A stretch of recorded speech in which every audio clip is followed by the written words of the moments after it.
Thank you for listening to Value-Based Care Insights, a podcast by Lumina Health Partners.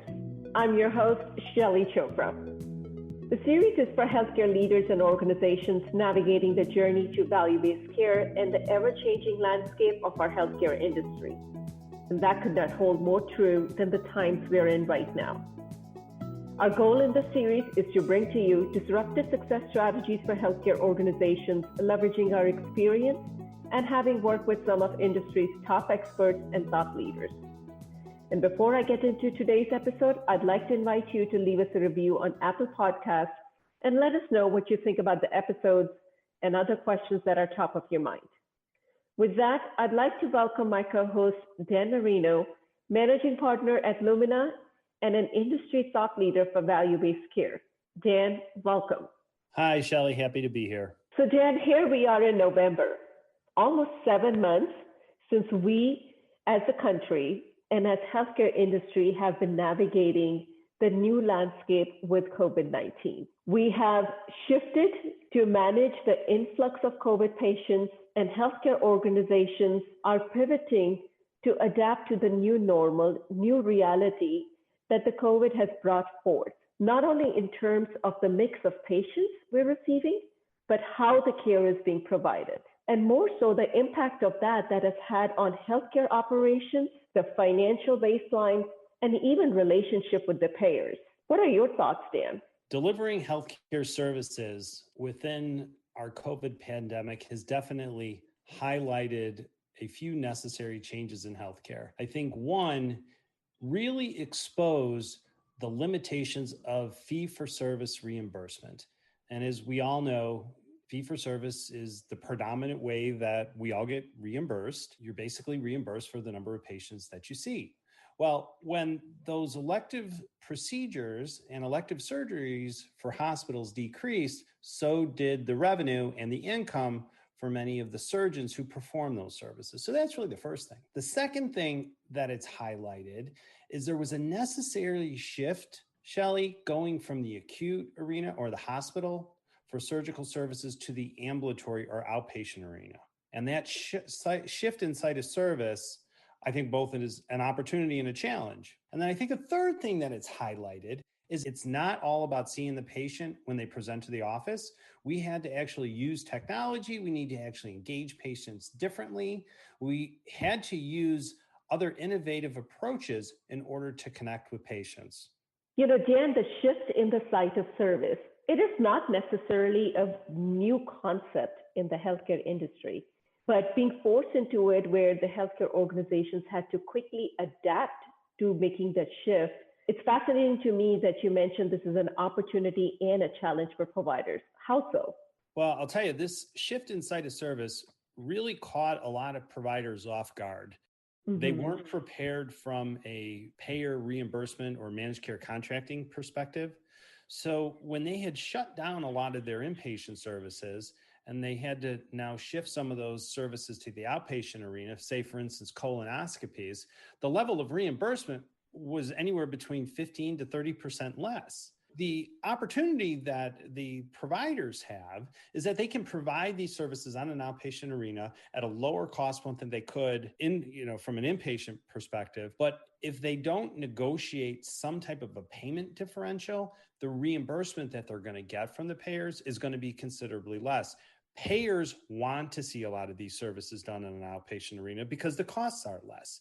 But from a provider perspective, it certainly hurts their opportunity to generate that level of revenue. So how do they counter that, Dan? Do they need to come to the table negotiating different contractual elements with the payers? Well, this is where value-based care comes into play, because if you're able to show that these services can be done on an outpatient arena, your cost of care, your cost to provide that service is going to be less, yet the outcome is going to be higher. So if you're able to engage in a value-based contract with a payer, you then can get reimbursed for the quality of care and the outcome of that patient, yet be able to share in some of the cost reductions that would occur as a means of shifting those services from inpatient to outpatient. You know, what that tells me, Dan, is the way we use data in healthcare organizations has to go through a pivotal shift in this new environment. It's almost that data comes together at the heart of how we conduct our operations, how we measure the outcomes, how we measure the value, and then how we use that as a tool for negotiation of the contract. Well, Shelley, and you work pretty much in this space.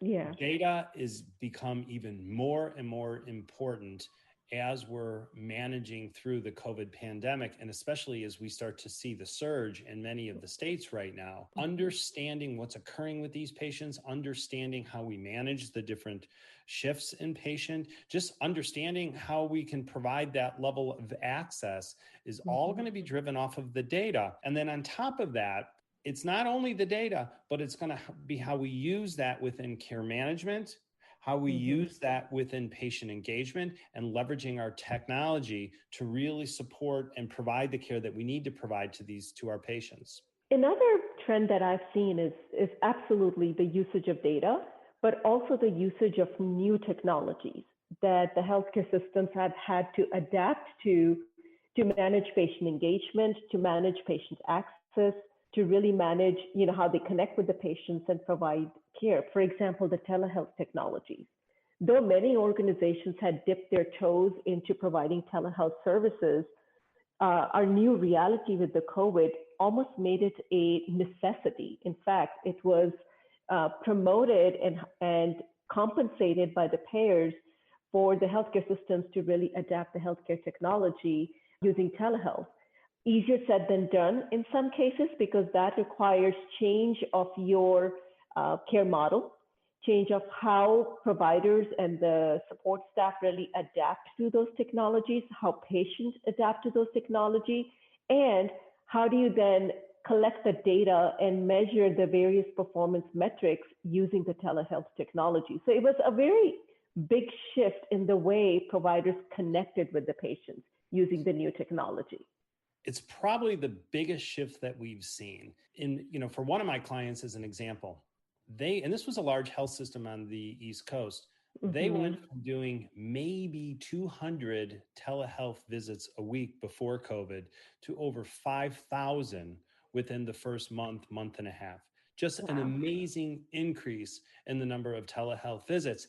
And, again, as we often say, the best way to change the process, change the norm, is to disrupt it. Well, COVID provided a huge disruption in the way that we provide care. So, Shelley, as you know, a couple weeks back, Dr. George Mayzell and I did a really good webinar, well received, on a lot of the impacts of COVID-19 and how it's really highlighting the need to build a stronger value-based care strategy for healthcare organizations.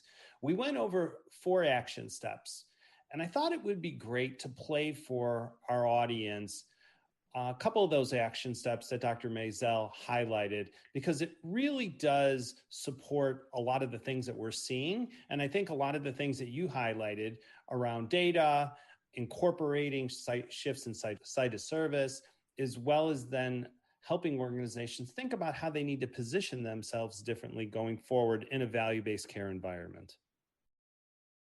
Hopefully, if nothing else, you are now convinced, if you weren't before, that change is coming and that staying still, doing nothing, is really not a good option. Doing nothing or not changing any strategic initiatives is really making a decision. So we've broken this down into 4 basically large buckets of action steps. The first is really preparation for value-based care and really looking at your physician integration strategy. The second is redesigning care models that support this, pushing toward outcomes. And then, of course, Dan's going to talk later on negotiating factors in value-based contracts and leveraging quality and data. So let's start with the first one, which is really getting ready. Not doing anything is really not a good option. We think we've reached a tipping point here where the COVID crisis has opened up a lot of the warts in our healthcare system. A lot of people who never had financial issues, never worried about patients seeing them before, are now worried about financial issues. In fact, that's the number one issue on a recent survey done to physicians. As you know, if you're not in the hospital setting, a lot of docs took major salary decreases and furloughs of the staff and so on. The point is, you got to change. And the question is, how much? And I like to say cutting edge, not bleeding edge. You don't want to change too much, because if you get so far ahead in doing all the stuff that we know that needs to be done, financially, it's not viable. You have to change only as quickly as the financial support of your contracts let you.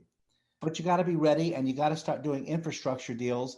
And again, I think the goal is to look at changes that really support fee-for-service medicine now and value-based medicine later. And there are a lot of things, they may cost a little bit of time and money and energy, but they really support both. And it's a good time to do that before we actually move on.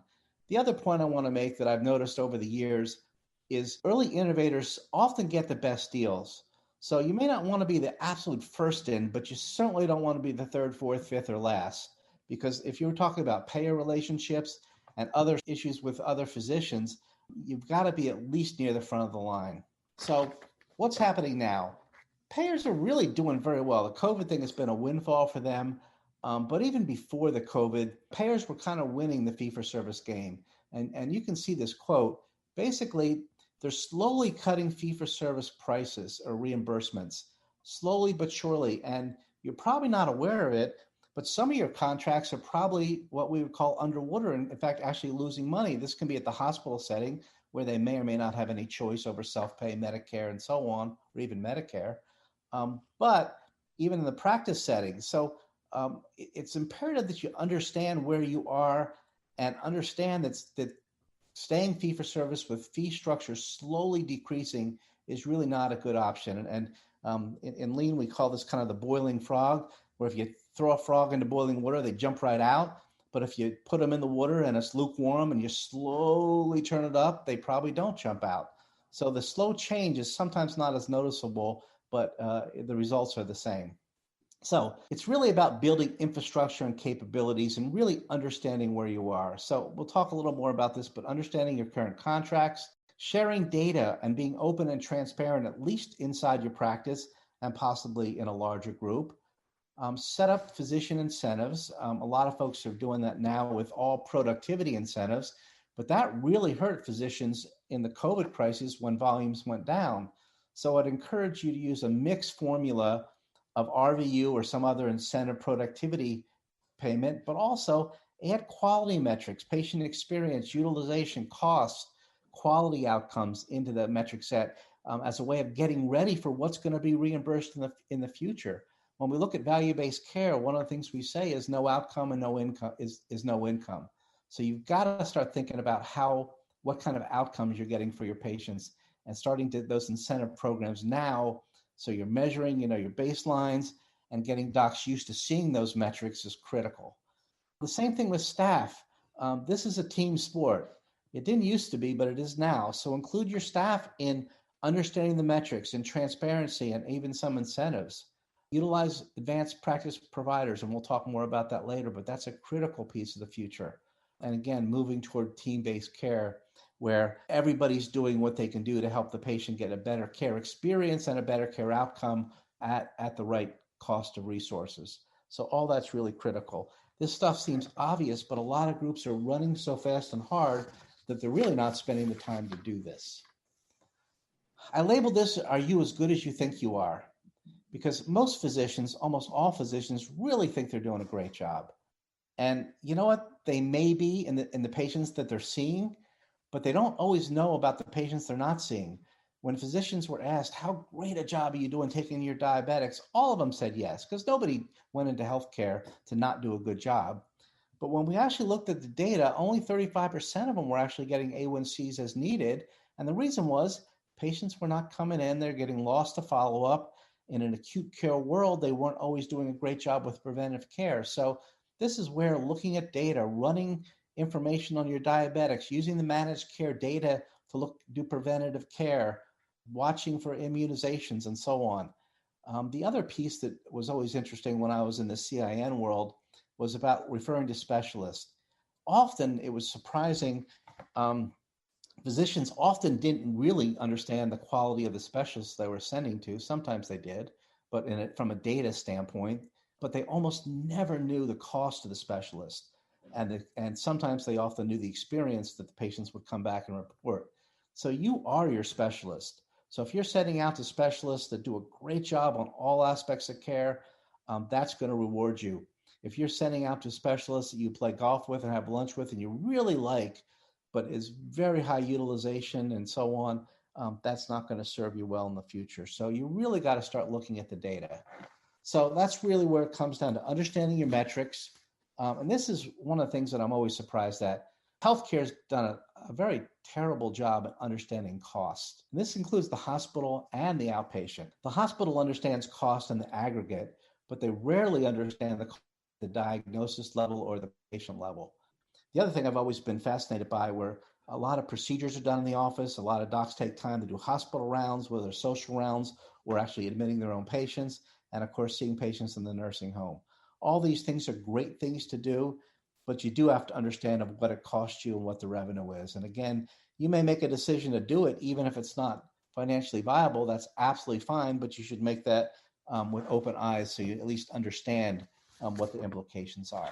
I'm a little biased here, but I think IDNs and CINs are really important, and not just lip service, real integration, particularly clinically integrated networks. This is a real opportunity to really align the different delivery system parts of healthcare, particularly physicians. So this is really an opportunity where employed physicians and independent physicians can actually get together, work together, share data, improve care, and ultimately go to the payer and ask for good compensation based on doing good work and getting good outcomes.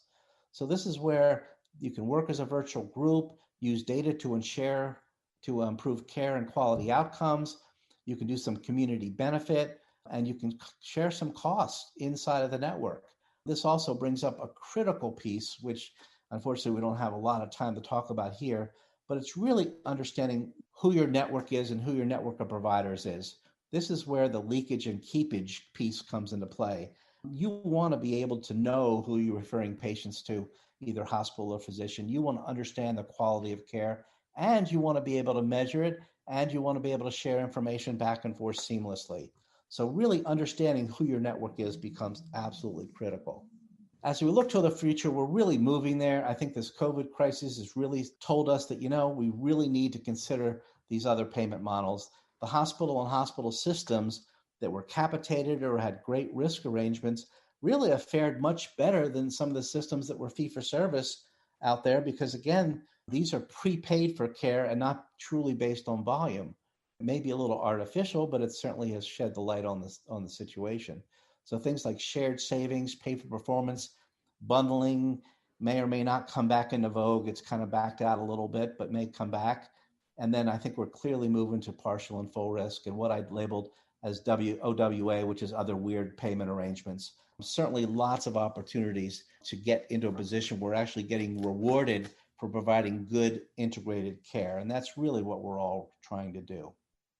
So now I'm going to shift gears a little bit and talk about care models. I'm going to reiterate what I said before. You want to redesign the care models to keep pace with the financial models. You don't want to go about hire a whole bunch of care managers and case managers that do a great job at transitions of care and outpatient chronic care follow-up if there's no reimbursement for it. I mean, you'd like to, it'd be great to do, but you really have to link this with the contractual changes that come about and push for both. Second item, it's about workflows. We need to make it as easy as possible for physicians and other healthcare workers to provide care to patients and do the right thing. It needs to be really easy to do the right thing, and it needs to flow right into the work. It can't be logging into different sites. It can't be having a piece of paper and an EMR separate. It has to be all integrated in one flow that supports the clinical visit. I'm not going to talk too much about the EHR because we could probably spend a couple hours on it, but really understanding the EHR, becoming a super user. Again, this is where workflow becomes critical. Physicians spend hours every night doing pajama time, catching up on their records. We really need to figure out a better mousetrap here, whether it's scribes or what have you, but we need to tame the EHR, which frankly was never really built to deliver clinical care and information. It was really a finance tool initially. Now it's morphing. Burnout and engagement. Cannot ignore this. Burnout's going to cost us a lot of money. A brief survey said up to 70% of docs had considered leaving medicine at some point because of all the craziness that predates COVID, but certainly COVID has accentuated. So understanding productivity and health of your healthcare workers is really important, and getting them engaged in the healthcare system by helping them feel like they have a decision role and a participant role. Team-based care, important, so everybody's actually working at the top of the license. And again, reiterating that we want everybody working as a team. The physician is the captain of the care team, but everybody has a role to play, and we can be much more efficient if everybody's doing the right thing in that role and communicating with each other and communicating with the patient. So this just illustrates some of the team-based care pieces. Everybody's part of the team. I don't have to tell anybody that's been in healthcare or needed healthcare that the information flow is really abysmal. And so we've got to get better at making sure the right information, so things aren't duplicated, things don't get lost, those transitions to care happen seamlessly, and patients get great care by being very cognizant of medical use stewardship and cost. And again, the medical neighborhood, we're not just one physician or one area, we're all part of a neighborhood. That neighborhood could be local. It also could stretch out to large referral centers, Mayo's and Cleveland's and so on. So we've got to integrate all this into our care delivery process. The information has to flow back. And again, I'm going to say what I said before, the quality of care is not just the care that we each provide, but any care that's delivered throughout the whole medical neighborhood or medical delivery system. It all reflects back to the primary care doc in most cases, but as we move toward risk-based contracting, so does the cost. I'm going to say just a little bit about nurse practitioners and physician assistants, or what we call advanced practice providers. Unfortunately, I have not always seen great use of this valuable resource. The challenge is they're not nurses and they're not docs. There's something different, and we've got to use them appropriately. They do a great job in a lot of different areas of care, but I've seen them in a lot of practices where they're just sort of an overflow valve, and that really doesn't work very well. You need to treat them as a resource and a provider. They do bill for revenue. And again, you need to add them to your internal incentive discussion. And again, you have to line that where it makes sense, so people inside a practice are not competing for either new patients or chronic patients or whatever. And I've often not seen that done. So this is a huge opportunity to take advantage of a great team-based care member. And lastly, I want to just talk about primary care teams. And we've sort of reiterated on it through some of our discussion. And again, it fits in a little bit to the PCMH care model. What we've seen with these primary care teams, when everybody's rowing in the same direction and everybody's working as a team, we really see these kind of results with better outcomes, better access, less burnout. When patients are happier, physicians are happier, and vice versa. Better patient and physician experience, and I should add better compliance, and of course, ultimately better resource utilization, which ultimately is critical for society. That was really good. I always enjoy listening to Dr. George Mayzell. He brings forth such practical points which are so relevant where rubber meets the road on the front end. Being a technology person, it's always easier for me to get into how do we align technology, how do we leverage technology, how do we leverage data when we're dealing with change. What fascinates me is what George pointed out, the impact on people. He particularly talked about the provider burnout that has happened as a result of COVID. Not only providers are having to stretch themselves to take care of increased influx and complexity of the COVID patients, the other impact that's happening with the shift in the financial situations of healthcare organizations is impact on their compensation. With the decrease in elective surgeries, many providers have had to take a severe cut in their compensation model. So what it has brought forth for healthcare organizations is a need to look at provider compensation strategy through a different lens.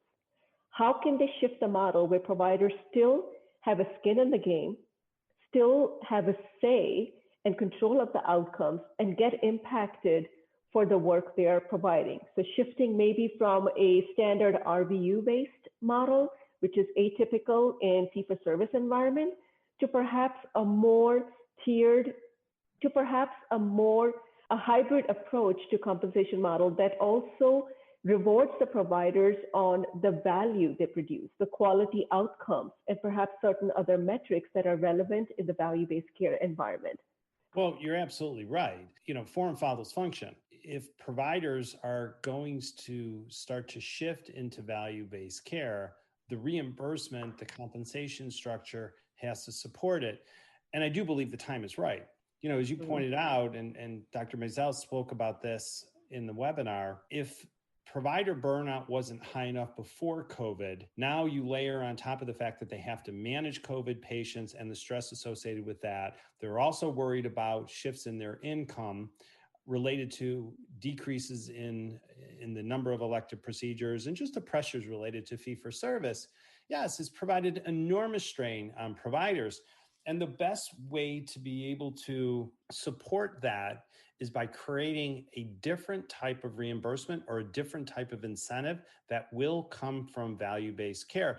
But it's not going to be easy. It's a journey. It's a transformation that's going to occur over time, but it has to start with changing the reimbursement stream from payers or beginning to start to negotiate some value-based care contracts.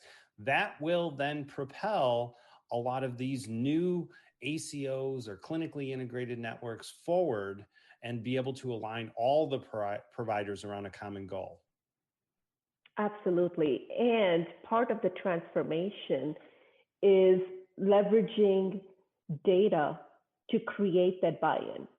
I think if it wasn't important enough for organizations to leverage data, create transparency, create the trust in the data, it becomes imperative now in the new normal that data is established as a currency, that everybody has trust in the quality, in the integrity, and in the completeness of the data, because frankly, that becomes the pillar stone of their new compensation models as well.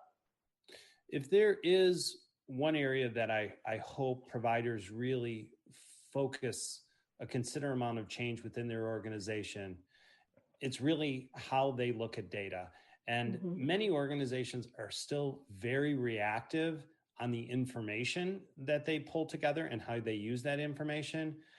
COVID basically said, look, if we're going to be successful in this, we have to look at things proactively. We have to manage this data. We have to manage our patients differently and start to anticipate what's occurring. So I really hope provider organizations look at their analytic strategy, look at the data that they're starting to aggregate, and come up with plans that help them move to more of a proactive management of information as opposed to just reacting to a lot of the data and things that are occurring within their own operations. So I think it becomes really important for an organization to realize where do they lie on the analytics maturity graph and what steps do they need to take to really continue to integrate data as part of their operations. And it's not just about creating new reports. There needs to be a whole operational and a governance element tied in with it very closely. Well, the data is really going to be the key to advancing their value-based care strategy. So as Dr. Mayzell said, the first is really to start to align some of those incentives and to begin to think about how you can create change internally by using a lot of the value-based care initiatives to really begin to align all of your providers. I think the second step is to redesign the care model. And if you're going to do that, then you need to create the right incentives. And those incentives are going to come from a lot of the negotiating the new value-based contracts. So you have to negotiate the contracts. You have to create the right incentives. You have to have then the network and have everybody aligned. And then the fourth area, as you mentioned, is really around the data. And we need to have the right level of data that provides actionable insights proactively so we can really manage these patients and really manage towards the outcomes and reducing costs, as opposed to just treating the patients episodically within the patient's office. Well, we want to thank you for listening into Value-Based Care Insights, a podcast by Lumina Health Partners. We at Lumina are your partners on the journey to value-based care. To learn more about us, visit us on luminahp.com. And if you found value in today's conversation, subscribe to us on all major podcast platforms, including Apple and Spotify. And don't forget to leave us feedback. You can also find additional blogs, thought leadership on this topic, and transcript of our podcast episode on our website, luminahp.com.